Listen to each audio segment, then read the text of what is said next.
Thank you very much. You know, over the years, I've had and heard that song sung by others, and honestly, it's not the same. This man just sings it in a way that nobody else can sing that particular song, and it's become so popular, like in some circles, the most popular song of its kind. And I just want to thank Lee. He's been with us from the beginning. Really talented, unique guy, and a good person with a great family. So thank you very much, Lee. We appreciate it very much. And a very special hello to North Carolina. We love North Carolina. I don't know if my boy told you, but Laura and Eric have two beautiful children. One of them happens to be named Carolina. So that's pretty good. That means you like the place pretty much, huh? So it's great. But it's also great to be back in this incredible state with so many proud American patriots who believe in faith and family, God and country. Thank you very much. We need more of that in this nation, don't we? We need more of that. It'd be a much different place right now, because right now it's not doing well. Right now we're a failing nation, but we will soon be a great nation again. Earlier today, I visited western North Carolina and witnessed the terrible devastation from Hurricane Helene. I was actually here about a week and a half ago, right after, but I didn't want to come into certain sections because I wanted to let them do their job. And our federal government, as you know, and FEMA's really let them down, especially in North Carolina. It's a shame. They spent a lot of money on having illegal people come into our country, migrants, you've heard about it, and there wasn't a lot of money for the people of North Carolina or a lot of the people from a lot of other states that were also devastated by that monster. That was a monster storm. But so many people have come together and done an incredible job, so many, including Franklin Graham, who's been amazing.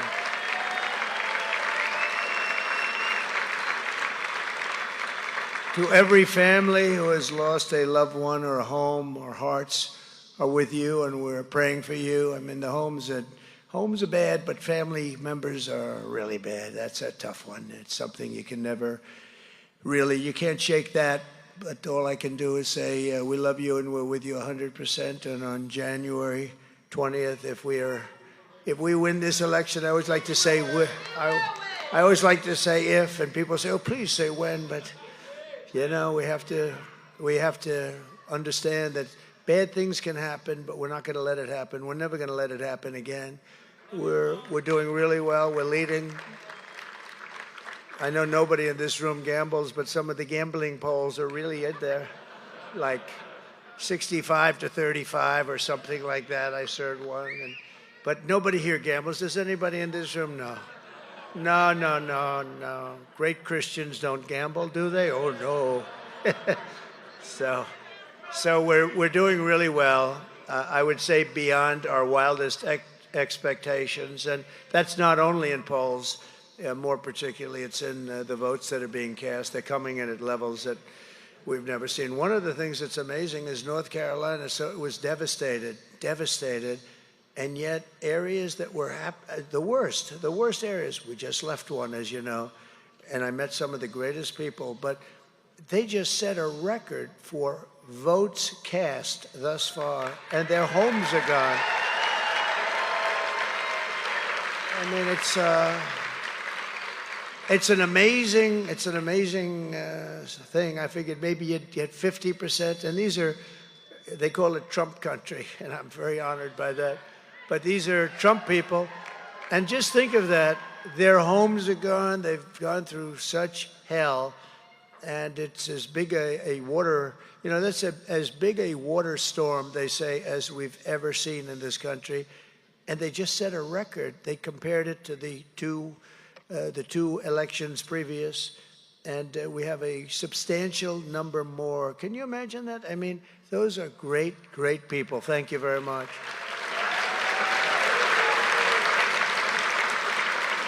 I want to thank a very special man, Ben Carson, Dr. Ben Carson, for organizing this event. And of course, Candy, because without Candy, I don't know if Ben would be the same. I don't think so, actually. It's a special couple. But can I tell them the one quick little story where you told me a couple of times, but Ben was very tough to beat, actually. He was getting up, and other people were falling in the wrong direction because he was in a primary with me, the original primary. And one day in a church, it was a Sunday morning, and he was doing well, really well. And in a church, he came over to me and he said, "You know you're going to win, don't you?" And I said, "What's this all about?" Because he's a tough competitor. I said, "What is this all about?" He said, "God has picked you to win." Can you believe that? Right?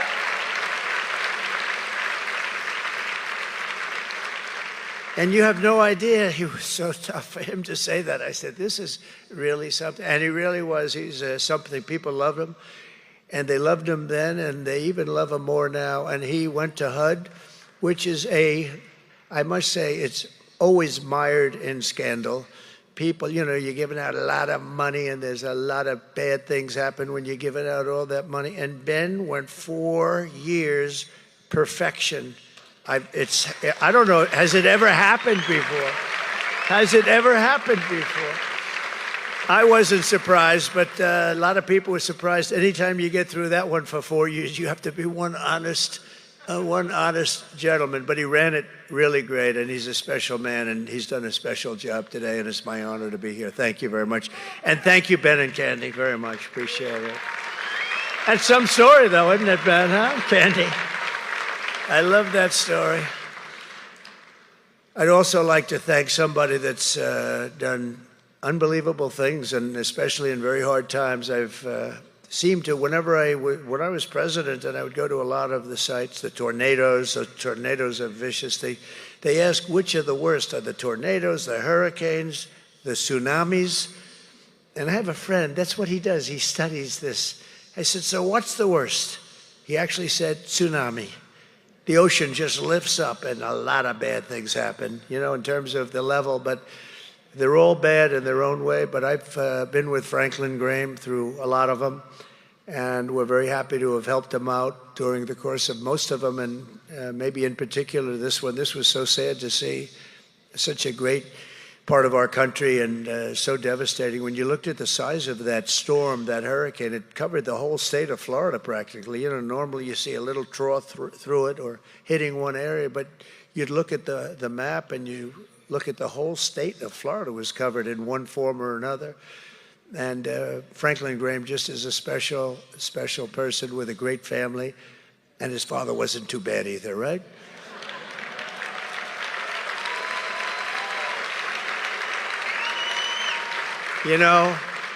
My father used to take me to Yankee Stadium. He loved Billy Graham, and he would take me as a young guy. He'd take me to Yankee Stadium, and he thought Billy Graham was great. And I'll tell you what, Billy Graham's looking down, and he's very proud of his son and his family. I can tell you that without question. Pastor Paula White, I've known for a long time, and she is so unbelievable what she's done for the campaign. She's just organized everything. Everybody respects her. She'll call meetings and everybody shows up. Even if it's 2 hours later, they'll get here. And she's just a very incredible woman. And what she's done with evangelicals, what she's done with actually people of all faiths, but it's just what she's done really has made a big difference. And we get 88% of the vote, and people would say, wow, that's not bad, 88%. And they said, how did you do that? And I said, would you please speak to Paula White? Because she knew what she was doing. And we have a team of pastors, ministers, and even rabbis where we are very, they like what I've done for Israel, I can tell you that. We have a lot of rabbis.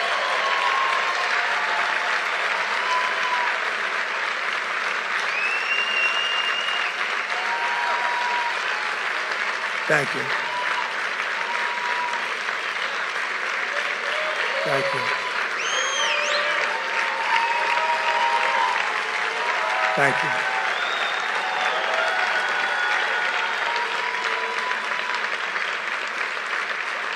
Where is Paula? Where is Paula? She was right behind me before. You know, she's probably working because she is. That's what she does. But Paul, she's here someplace. She's right back there. She's making phone calls, getting more people lined up for the vote. I'd rather have her do that than be here. But that's the kind of person she is. She's fantastic. And Scott Turner, who was in the administration. Scott, where's Scott? Come on, Scott. This guy, a great person, a great everything, great athlete, and a very fine man. And you really did something very special for the administration. We really appreciate it. And get ready. Get ready. Just keep yourself in good shape. We don't have to worry about his shape, I can tell you that. But we appreciate it, Scott. Thank you very much. And a beautiful speaker. Boy, he got up and he would talk to groups of people, and they were so jazzed up they could do anything. He was very special, and a person that's I have to say the most special. We have to say this, Ben, the most special of them all, because he's my son. You know, I mean.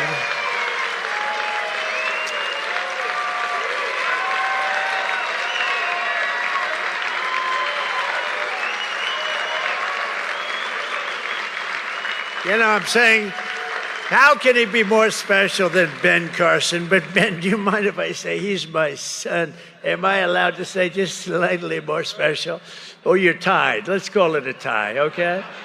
But Eric has been amazing in business, and everything he's done has been so incredible. He has become a legend in the legal profession because he's the most subpoenaed human being in history. He's gotten more subpoenas than any human being in history. Every day, Congress, and this one and that one, deranged Jack Smith. We had people, the likes of which nobody, you talk about weaponization of government. What they've done is incredible. And he's cool as a cucumber. Yeah, Dad, we got another couple of subpoenas today. Where'd they come from? Congress, this one, that one. And crazy Nancy Pelosi would send them like it's cookies. She had subpoenas on the corner of her desk, and congressmen would just walk in and grab a subpoena, write it, and send it. And I'd say, here, Eric, handle it. He became very proficient. He's a great young man, and he really is very excited about today. Did he do a good job when he spoke?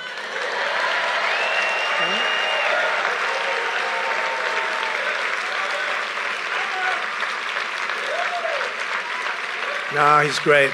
He's great. He's got a lot of talent, And also here is my daughter Tiffany and her husband Michael. And Tiffany is pregnant. She's going to have a baby.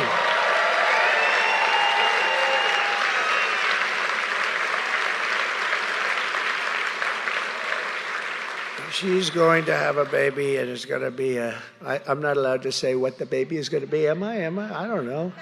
I'm not going to put her on the spot. I'm not going to say it. I'm not taking a chance. I don't want to see her have a long face. Dad, you shouldn't have said that, Dad. But she's been, from day one, she was a great student, and she went to a fantastic law school, graduated number 1 in her class. Right? And we couldn't be happier. I mean, it's just never had a problem with her. I shouldn't say, we better knock on wood. Where's some wood around here? Oh. That's one piece of wood. Most of it's plastic. But she's been an amazing person, and her husband's doing a great job. And thank you, Michael, for the job you're doing. Appreciate it. Congratulations, so. And Linda McMahon, who most of you know, she headed up small business for the government. Now, small business is giant business. When you add it all up, it's about as big as any, I think it's probably bigger than any bank in the world. And she was one of our great people in the administration, and a very, very successful woman. She was very generous, I know, with Franklin and with the work done here. She was really very generous, and she's always generous. She's been generous to the campaign, but we're very proud of her. Linda, wherever you may be, where are you, Linda? Linda? Thank you, Linda. Thank you. An incredible woman. And a friend of mine also, Steve Witkoff, who's a very successful man. And he is, where is Whitcoff? He is somebody that's been also he wrote a big check for Franklin to take care of a place called North Carolina. And so we like him. Even if we didn't like him, we like him, right? Steve Whitcoff. Thank you, Steve, very much. And Peter Navarro, I heard he gave a great speech. And Peter took a lot of abuse. You talk about weaponization. And do I see my favorite person here? Will you please stand up? What's this all about? Stand up. Wow. Thank you, darling. Right from the beginning, right? Right from the beginning, from day one. Thank you very much. Thank you very much, Elvira. Appreciate it. And thank you to every pastor, patriot, and faith leader here today. We have so many people.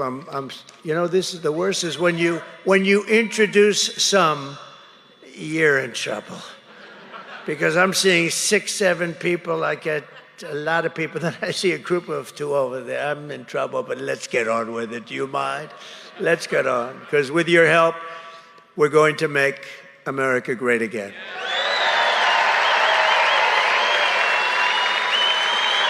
Thank you.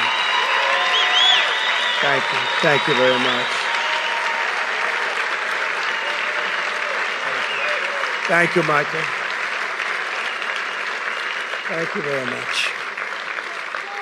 So I was introduced to church at a very early age, and I had a wonderful church actually in Jamaica, Queens, First Presbyterian Church. I don't know if you know it. It was built a long time ago, and it was great, but very early. And then ultimately on Sundays, my parents, Fred and Mary, would drive me into Manhattan to worship at Marble Collegiate Church, where Dr. Norman Vincent Peale, the author of one of the really big bestsellers, The Power of Positive Thinking, he was the head pastor. Great book. It was a great book then and a great book now. Power of Positive Thinking. A lot of people could use a little positive thinking, right? And he was an incredible speaker. My sister and I were both married there, and the funeral services for both of my parents, I mean, my mom and dad they took place in the main sanctuary of Marble Collegiate Church, and it was just always very special. I still remember the great sermons of Norman Vincent Peale, and he truly was one of the greatest speakers I've ever. First, he was a believer, but he was also a great speaker, an unbelievable man. I actually saw his last sermon, but when you left church, you were really disappointed that it was over. I mean, I have to say, we have a lot of pastors and ministers, but sometimes it's like,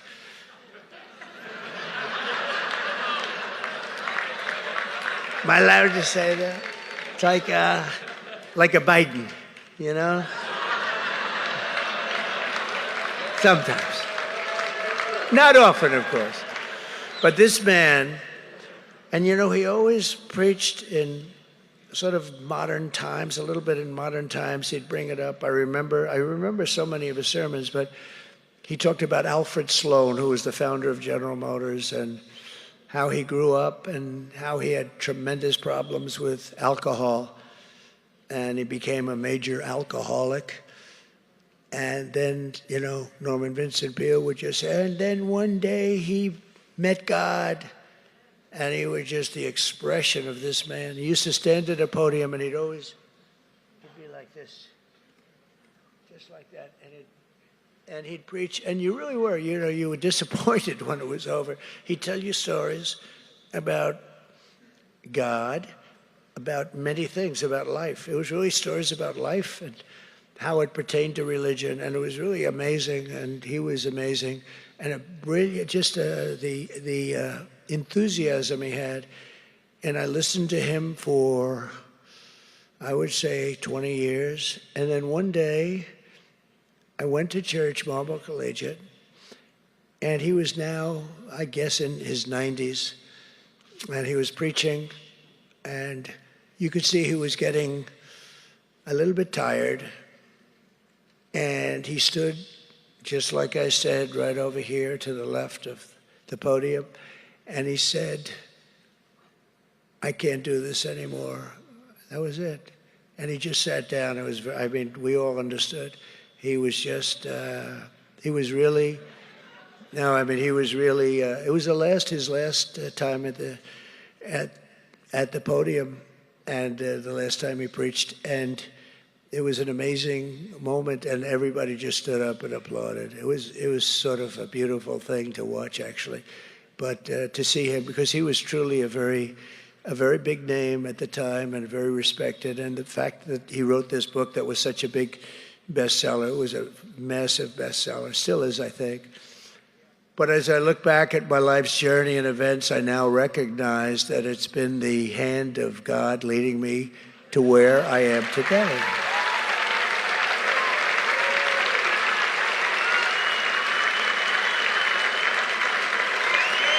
Thank you.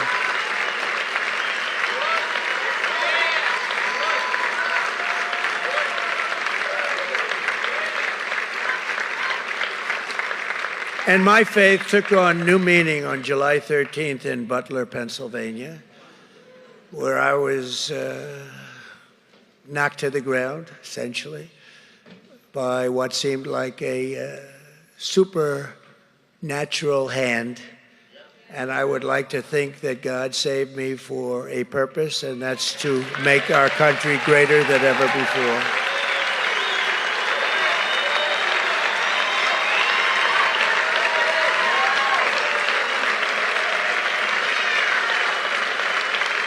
Thank you.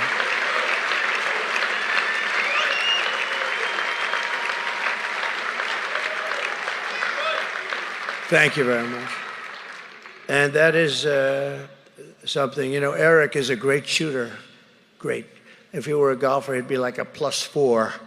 He's a great shooter. And so is Don. They're both great shooters. They know a lot about guns. In fact, I think I got the blessing of the NRA because of my sons. Early on, I remember I was running against a lot of people that had good gun credentials, and 2016, and the NRA, which was, you know, in its full bloom, actually, they even spent $35 million on the campaign, but I think they did it because of my sons, because I beat out a lot of very good people that believed in that whole world, a little different world, but that whole world, and because of Don and Eric. But when they both heard what had happened that day at Butler, they said, how far was it? And they said it was 130 yards, and they knew the weapon.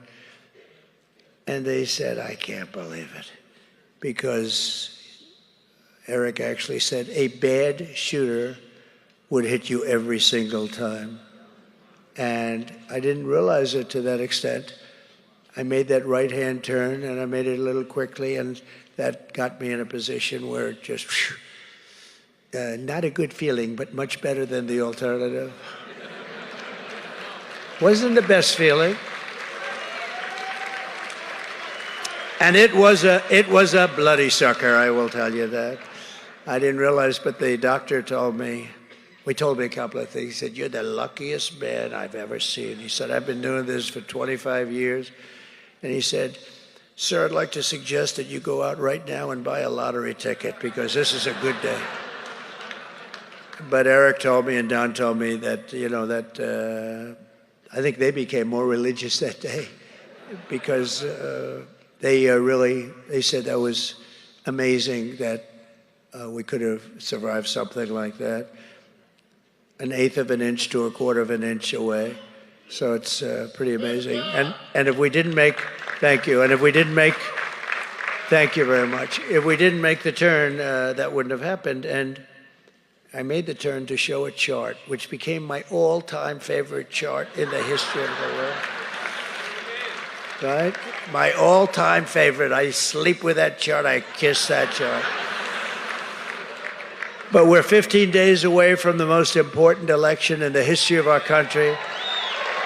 And if you want to know what is at stake for Christians in this race, just listen to what Kamala Harris had to say last week. Because when two college students, religious college students, and very good people, everybody said what wonderful young men they were and are.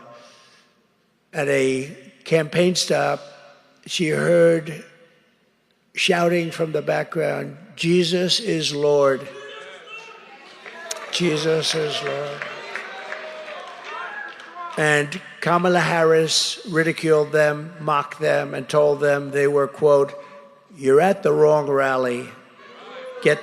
She basically said, "Get out," but I won't say that because people didn't hear that so much. But she said, "You're at the wrong rally." And that's really what she meant. That's really what she meant. She's very destructive to religion. She's very destructive to Christianity and very destructive to evangelicals and to the Catholic Church. And she is, let me put it this way, Ben, she is your worst nightmare. Much worse than Biden, and he wasn't so hot. But while Kamala says that people who believe in Jesus don't belong to her rallies, you have to remember that that's as loud as it can be. In fact, a lot of people said that would be disqualifying for her. That would be a disqualification. In our movement, we love Christians, we welcome believers, and we embrace followers of Jesus.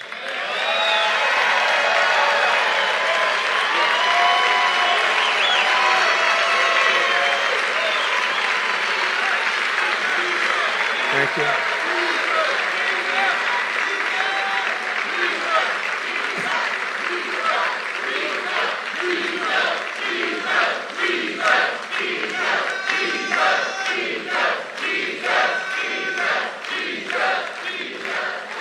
Thank you very much. Thank you very much. Boy, this is a lively group, Ben. This is a very lively group you've assembled. What's going on with Ben? This is something, Ben. But at Trump rallies, we don't tell Christians to get lost. We tell Christians to get out and vote.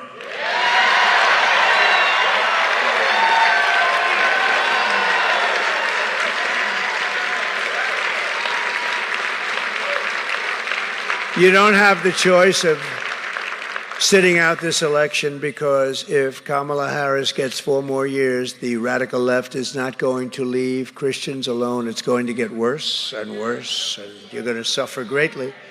They will come after Christians all over the country.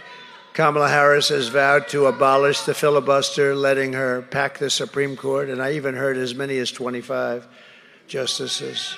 The Supreme Court with Marxist radicals, with people that we don't want on the Supreme Court, to rewrite the Constitution and to overrule your values. I think one of the greatest things I've done is the Supreme Court, and also getting over 300 judges appointed throughout our land that have made a tremendous difference. Those 300 judges have made a tremendous difference. She'll flood our country with tens of millions more illegal aliens and make them all citizens, canceling out your voting power forever. Kamala will mandate that every public school in America must promote the idea that children can change their genders, allow men into girls' locker room, and also allow men to play in women's sports. Can you imagine that? Men and women's sports. And it's such a strong movement by, I believe, really a very, very small group of people. Because, you know, it's interesting. I haven't met one person that thinks that's a good idea. And yet it's like a movement. But I've never met anybody. Now, I don't know everybody, but I haven't met anybody that wants it. And even the young ladies that are afraid of what's happening. You saw the other day the volleyball player who was hit very hard on the head by a ball, a smash that, in fact, I saw this person, a person who transitioned, hit the ball. I mean, that ball was moving as fast as a ball can move. And she said, "I've never seen anything like it." Really whacked her. But some people were put out of commission just in volleyball, let alone other sports. But when you look at weightlifting, how about that one? Or you look at swimming records, track records, it's so demeaning to women. It's so ridiculous. It's so demeaning. But Kamala will force doctors and parents to allow sex changes and genital mutilation of minor children. That's what they do. She has it literally where sex change operations for people in detention when they were being held in detention. If they wanted a sex change operation, she said, yes, I approve it. I mean, who would do this? Who would do this? And you know, I'm talking about everything else, but I'm also talking, it's an extremely difficult operation and a very expensive operation. But who would do this, and who would want this? And between that, she was the head of the movement, Defund the Police. You have to understand, she's a radical left Marxist, and a lot of people want to know, what does that mean? She's a person so far left, like nobody's seen in the Senate in many, many years. But the main thing is, she's not a very bright person either. That's a really dangerous combination. Your religious liberty will be gone, your free speech will be gone, your Second Amendment will be gone, and parental rights will be gone forever. So I'm here tonight to deliver a simple message to Christians across America. It's time to stand up and save your country.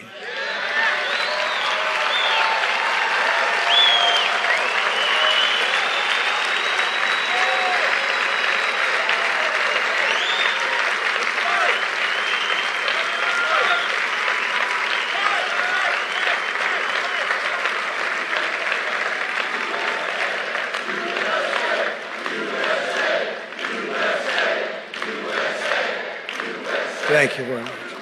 Thank you very much. On November 5th, Christian voters need to turn out in the largest numbers ever. Do you know that if you did that, because you have a reputation of not voting proportionately like you should, you do know that. I think that maybe is a form of rebellion. Could that be possible? You know the two groups?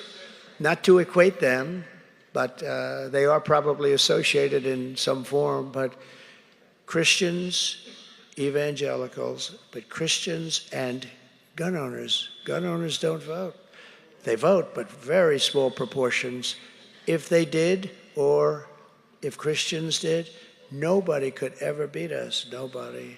So I hope that we're going to get numbers like we haven't seen. You remember, this is your last day. Today is your last day of registration. You have to remember that. And so if you want to leave right now, go and leave. I won't be insulted. Leave right now and go and register, but this is your last day. So we need to tell Kamala Harris that we've had enough. Kamala, you've been the worst vice president. You're a member of the worst administration in the history of our country. The happiest person around is Jimmy Carter, because Jimmy Carter is considered a brilliant president by comparison to crooked Joe Biden. Jimmy Carter is brilliant. His administration will go down as a brilliant administration compared to crooked Joe.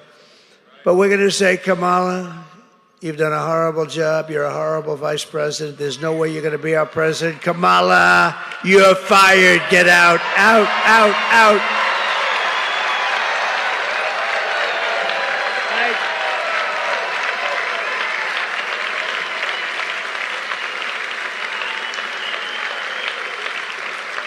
For 4 straight years, I fought for Christians like no president has ever fought before. You know that.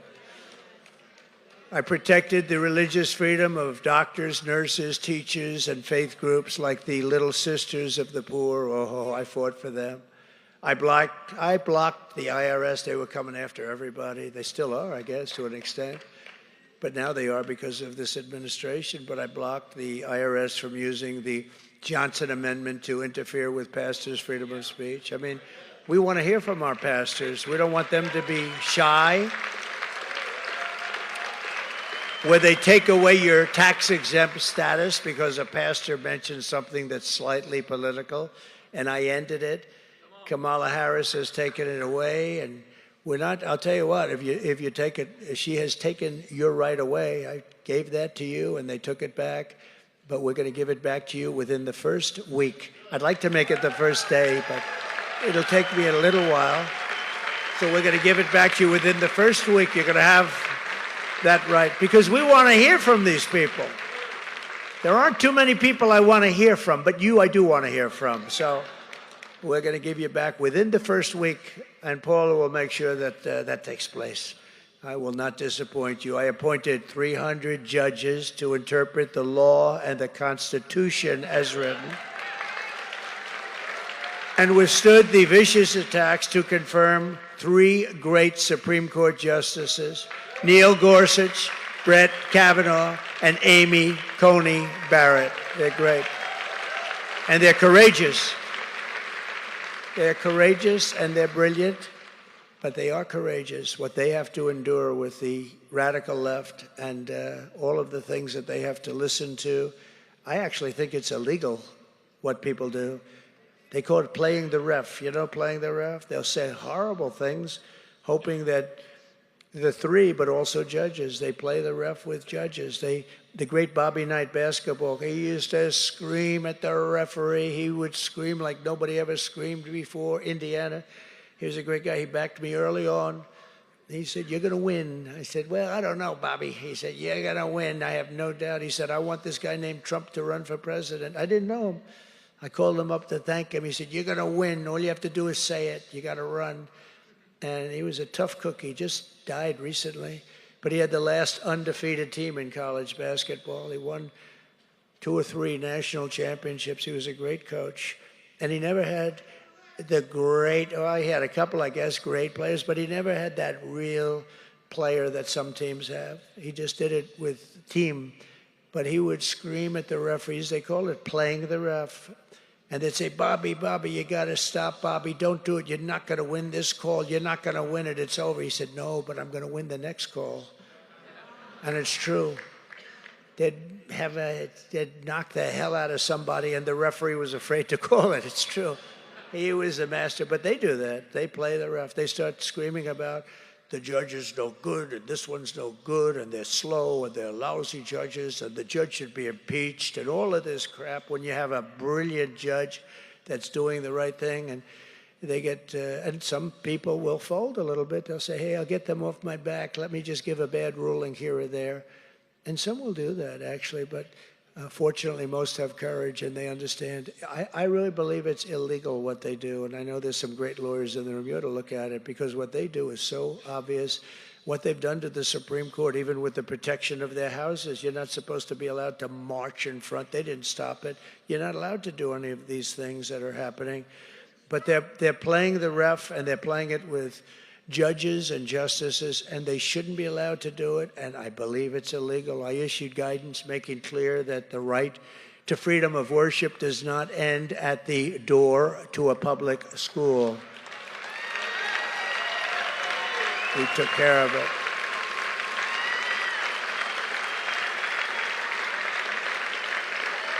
Thank you. Thank you very much. And I stood proudly with our friend and ally, the State of Israel. I kept my promise, recognized Israel's eternal capital, and opened the American embassy in Jerusalem, and actually got it built. I actually got it built. But many presidents, many presidents before me said they campaigned on doing that, and then they didn't do it. And I understand why, because when I got into office, I was called by people, heads of state, highest level. I was called by kings and prime ministers. I was called by everybody. Don't do it, don't do it. And then they heard I was going to do it, and they all called me, and I said, "Just do me a favor." I shouldn't say this because little white, what'd you call it? Yeah, I wasn't available. I said, "Just tell them I won't be available, but I'll call." This, I think, was a Thursday. I said, "I'll call you back on Monday." To kings, to the biggest people from the biggest countries, most powerful countries. And I said, "I'll call you back." And then on Thursday, I announced it. I said, "We are going to do exactly what a lot of people didn't want me to do." They said there'd be bloodshed and everything else all over. There was none. And I did something that no other president had the courage to do. And then on Monday, I called them back. "Hi. How have you been?" "Oh, I tried getting you. I wasn't able to, but you've already done it." So we made Jerusalem the capital, and that brought a lot of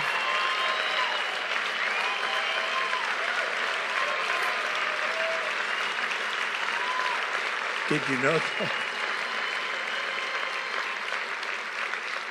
That was something I didn't know. So, but I understood why other presidents were. I mean, every single person that campaigned for decades and decades, every president said they were going to do it. None of them did it. I did. I also recognized Israeli sovereignty over the Golan Heights. The Golan Heights was a big deal. The Golan Heights, that's another thing. 72 years, people would come in and leave, come in and leave. They'd meet every year, every 2 years about the Golan Heights. And I spoke with David Friedman. I said, give me a lesson in 5 minutes or less on the Golan Heights. And he did. Talked about how important it was strategically. And before all of the modern equipment and radar and all of that we have now, but it was unbelievably important from a military, because it was the highest point in the Middle East. And I did that, and nobody even asked for that because they thought that would be a bridge too far, but I did that for Israel. And I was the first and only president to convene a meeting at the United Nations to end religious persecution worldwide. Nobody's done what I've done in terms of religion, in terms of Christianity, but in terms of religion, nobody's done what I did. And we did all of this and much more in 4 short years, and I will keep on fighting for our cherished American values when we become the 47th President of the United States.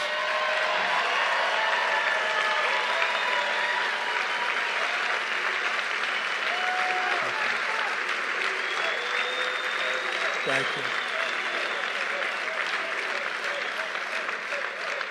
Under Kamala Harris, you've seen the Department of Justice target parents at school board meetings. Have you ever seen anything like it? They're like the enemy. It's the craziest thing I've ever seen. These great people, they just want their children to be treated reasonably well. And the FBI would send spies into Catholic churches. I don't know how many Catholics are here, but if you're Catholic, there is no way you can be voting for these people. These people are a nightmare. I don't know what they have against Catholics, but Catholics are treated worse than anybody. So, and by the way, evangelicals are next. You can bet on it. Evangelicals are next, but they label Catholics as potential domestic terrorists, and the fact is that they'll be coming after you soon. These people are sick. These people are very sick people. Christians will not be safe with Kamala Harris as President of the United States. It's not even thinkable. She's going to deal with President Xi of China? I don't think so. I know him very well. He's a very fierce man. Putin, all of these people, I know them all very well. And we'll end up in Third World War because they have no idea. They have no idea. We're not going to have a Third World War, but if they get in, I think that we will have a Third World War out of stupidity, out of absolute stupidity. Think of it. Putin would have never, ever attacked Ukraine if I were president. All of those people that are now dead would not be dead. All of those cities that are knocked to the ground with those magnificent domed towers that are laying on the side, shattered into 1,000,000 pieces, all of that would be up right now. You take a look at those cities, they've been bombed, there's nothing standing, there's literally not a building standing in many of them. As soon as I take the oath of office, I will stop Kamala Harris. Weaponization of law enforcement against Americans of faith. We're going to do it. We're going to do it.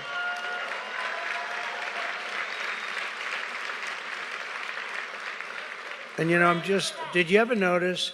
So it's Kamala Harris. Nobody knows who the hell Harris is, right? Do you ever say, and we're going to stop Harris? They all go, who's Harris? It's a weird thing. You'd think your name would be, but isn't it true? Nobody knows who Harris is, so we'll call her Kamala. It's a weird thing. Lots of strange things take place in politics, don't they? But I will create a new federal task force on fighting anti-Christian bias. That'll be done immediately.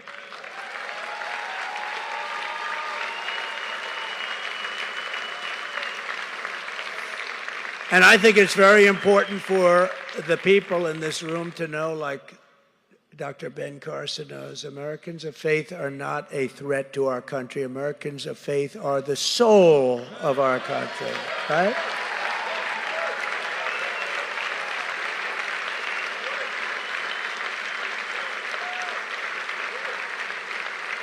I will once again appoint rock-solid pro-constitutional judges to faithfully interpret the law and the Constitution. You know, the 300 judges that we appointed changed the whole, I mean, it was so bad. It was so bad what was happening out there. And these are great people, and they're fair people, and they do the right thing. We believe in the First Amendment rights of freedom of worship and freedom of speech. And I will deliver universal school choice, empowering every parent to send their child to the public, private, charter, or religious school that is right for them.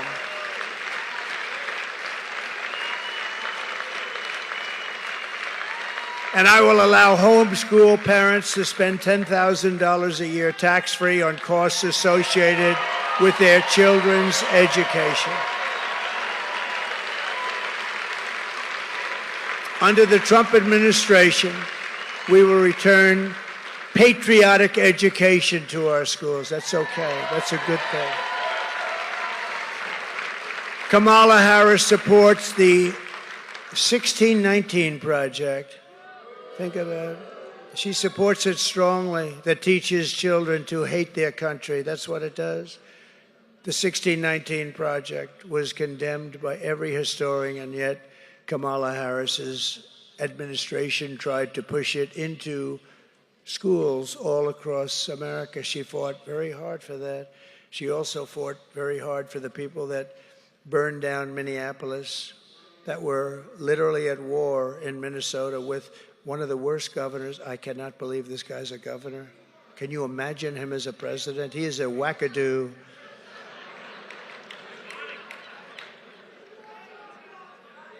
And by the way, how good did J.D. Vance do in exposing him?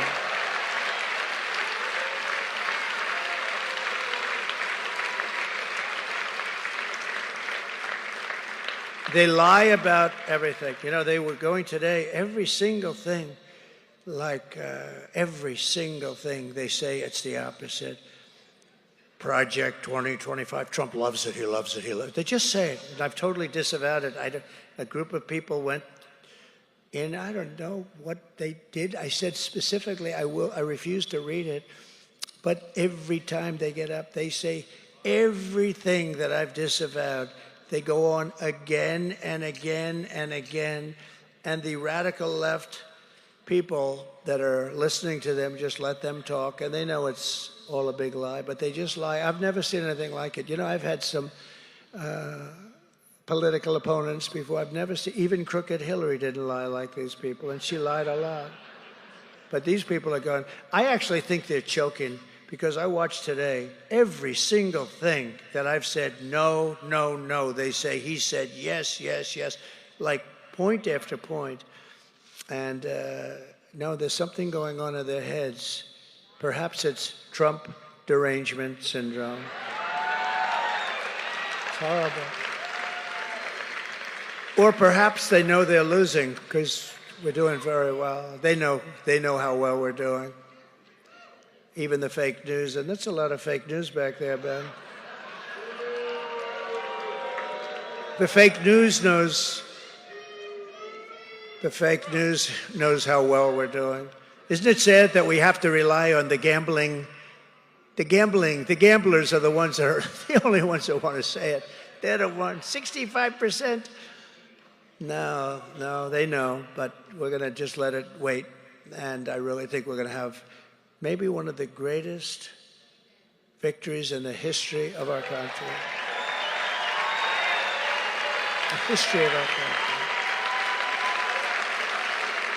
On day one, I will sign an executive order banning schools from promoting critical race theory or transgender insanity. I will take historic action to defeat the toxic poison of gender ideology and reaffirm that God created two genders, male and female. I will keep men out of women's sports. I will sign a law banning child sexual mutilation in all 50 states. Won't happen anymore. And we will proudly say Merry Christmas again.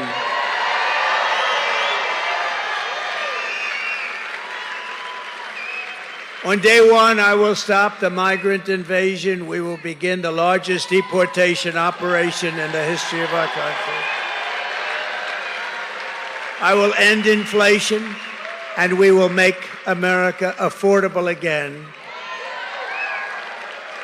We will quickly become energy independent again. You know, we were energy independent just 4 years ago.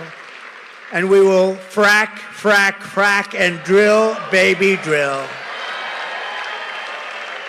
And I will cut energy prices in half within 12 months from January 20th, the day you assume the office of president. We will have, because we have more liquid gold under our feet than any other country, including Russia and including Saudi Arabia. We were third and maybe even fourth when I got in there. When I left, we were number one in energy production. And we did things that were amazing. We would have right now been 4 times higher than we were. We would have been making money, paying down debt. We would have been in a position that you wouldn't believe, but they decided to do it a different way. It's terrible. Wind, they put wind all over the place. Wind. Kills your birds, and if you want to watch television and the wind isn't blowing, you can forget it. Darling, let's watch the president tonight. I'm sorry, Esther, but the wind isn't blowing. We won't be able to watch. It's not exactly the most reliable source, but it is something. It's the most expensive source by far. I will end the war in Ukraine, stop the chaos in the Middle East, and prevent World War III. I will crush violent crime and give our police the support, protection, resources, and respect they so dearly deserve. We will rebuild our cities, including our capital in Washington, D.C., making them safe, clean, and beautiful again. And we will secure our elections. Everyone will prosper, every family will thrive, and every day we will be filled with opportunity and hope. We will again have the American dream for our children. But for that to happen, we must defeat Kamala Harris and stop her radical left agenda. We have to stop it once and for all. We want a landslide that is too big to rig. Too big to rig. Early voting is underway, so you know what you have to do. So Christians, get everyone you know and vote. You have to vote, or we're not going to have the life that we should have, a life of prosperity and hope, a life of beauty. We're not going to have it. We're going to be fighting for our lives. These people they mean serious business. I honestly believe in many cases they're sick, and we cannot let this happen because it was a religion that kept our country together for many years. It was our religion that kept it together, and they're trying to take that away, and they're trying to destroy our country. After all we have been through together, we stand on the verge of the 4 greatest years in the history of our country. With your help, from now until Election Day, we will redeem America's promise. We will put America first, and we will take back the nation that we love.